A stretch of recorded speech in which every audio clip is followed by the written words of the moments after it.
la conciencia es un estado intermedio. En un mundo de dualidad, la conciencia siempre está en el medio del apego y el rechazo, el ir y el venir, el ser y el no ser. No se puede decir que la conciencia es, ni no es. No es posible describir qué es la conciencia, ni con afirmaciones ni con negaciones. Permanecer ecuánimes, sin apegarse a ningún extremo, es morar en la conciencia. ¿Cómo es posible esto? Pongamos un ejemplo. Cuando el cuerpo está completamente sano y relajado, no eres consciente del cuerpo, pero cuando el cuerpo se enferma o tienes algún dolor, eres consciente. Pero no es que el dolor o la enfermedad en sí sean lo que te hace ser consciente, sino que experimentas algo nuevo, algo que no debería estar ahí. Por lo tanto, si la enfermedad o el dolor perduran por mucho tiempo, poco a poco empezarás a ser inconsciente del dolor y la enfermedad, pues ya no es algo nuevo para ti. Pero si de repente ocurre la salud, volverás a ser consciente otra vez. Por lo tanto, la conciencia aparece cuando pasamos de un extremo a otro. Nos acostumbramos a un extremo y de repente pasamos a otro. ¿Qué significa acostumbrarse? Identificarse. Al identificarnos, nos hacemos inconscientes, y cuando nuestra identificación empieza a ser interrumpida, ocurre el dolor, el sufrimiento. A la gente no le gusta ser consciente, pues eso significa la destrucción de la identificación. El sufrimiento significa que somos conscientes, pero la conciencia no tiene que ver con el sufrimiento, sino con cuán apegados estábamos a nuestras identificaciones, lo que significa para nosotros un estado de comodidad, de placer. Pasamos constantemente del extremo del placer al del dolor, nunca estamos en un estado intermedio. Eligiendo el extremo del placer, cogemos más impulso para sumergirnos en el dolor. Sumergiéndonos en el dolor, cogemos impulso para el placer. ¿Te has dado cuenta? Las personas psicópatas y asesinas son las personas que se han sumergido tanto en el dolor que empiezan a sentir placer en ello. Ahora todo se ha puesto al revés, ahora el placer ordinario es dolor y el dolor ordinario es placer. Hay personas que disfrutan cortándose los brazos y sienten placer en ello.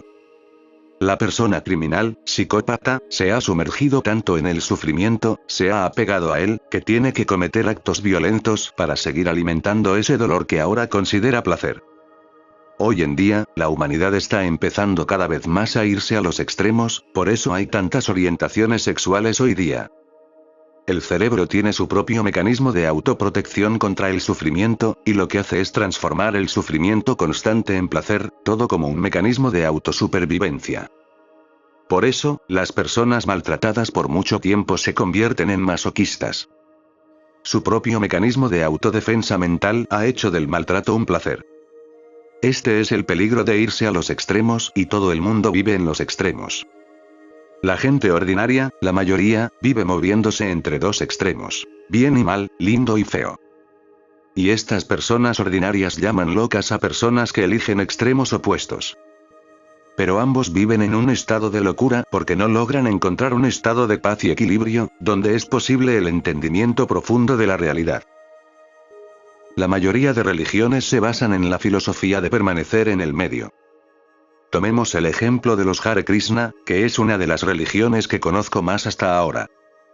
Ellos predican el amor desinteresado hacia Sri Krishna, Dios. Lo que me llama profundamente la atención es que ellos no buscan la liberación, la iluminación personal, ni tampoco buscan hacerse uno con Sri Krishna. Simplemente, su objetivo está en adorar a la personalidad de Dios. No es que busquen una meta más allá de esa adoración. La adoración es un fin en sí mismo. Eso es permanecer en un estado intermedio. Es decir, ellos no buscan fundirse con la divinidad, hacerse uno con ella, ni tampoco buscan alejarse. La devoción es un estado de lejanía y proximidad a la vez, y eso es lo que me encanta. Como te amo, no quiero ser uno contigo, pero tampoco quiero estar alejado de ti. Eso es el amor, el verdadero amor desinteresado. Aquel que no posee, pero ni tampoco se aleja.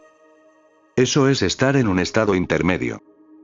Podría esto aplicarse al cristianismo, pero hoy día la mayoría de los cristianos no saben qué significa realmente el amor desinteresado. Normalmente su devoción depende de la recompensa del cielo o el castigo del infierno.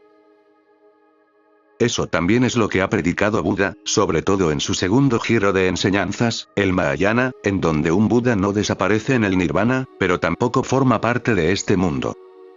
Un iluminado, ni es, ni no es. No se apega a este mundo ni al próximo, ni a la liberación ni a la ilusión. El camino del Buda es el de total desapego.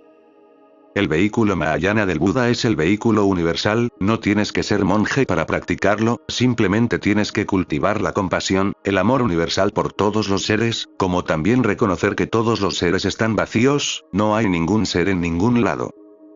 Eso es el supremo estado intermedio, el estado intermedio más elevado.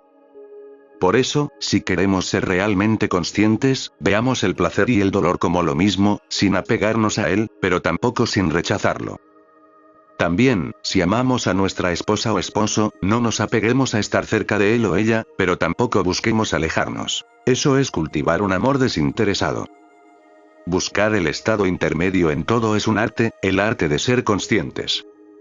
No nos apeguemos al dolor que surge, pero tampoco tengamos rechazo hacia él. Te darás cuenta de que el placer y el dolor ya no te afectarán. Lleva práctica, porque estamos compuestos por muchas capas de conciencia, debido al apego a los extremos.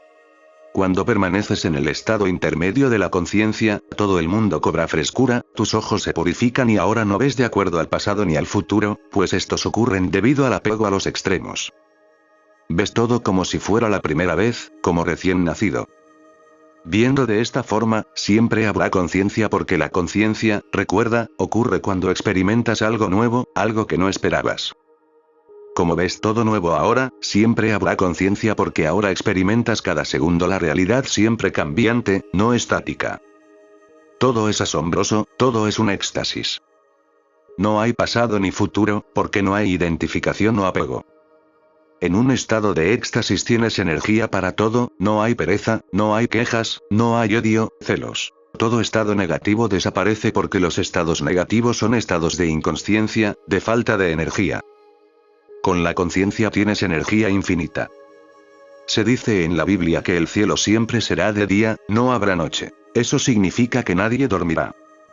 Eso es precisamente morar en un estado de conciencia, siempre estarás despierto porque no habrá cansancio. Si existiera el cansancio, obviamente estar despierto para siempre sería una tortura horrible. Pero como nunca habrá cansancio, tu cuerpo puede relajarse, claro, pero tu mente se deslizará a nuevas dimensiones de la realidad. Por eso se dice que un Buda nunca está estático, se mueve de mundos en mundos. ¿No es acaso el dormir y el despertar dos extremos? Pero una vez que trasciendes todos los extremos, eres simplemente energía fluyendo, porque la existencia es eso, un flujo, y la conciencia también es un flujo. No podemos concebir esto, es imposible, porque hemos vivido toda nuestra vida entre la actividad y el descanso, no puedes concebir una actividad eterna, y es porque desconocemos nuestra verdadera naturaleza, que es una energía siempre activa, moviéndose. Creemos que todo está estático y por eso somos inconscientes, porque si viéramos todo en constante flujo y transformación, estaremos siempre en un estado de asombro y estar en un estado de asombro es estar consciente.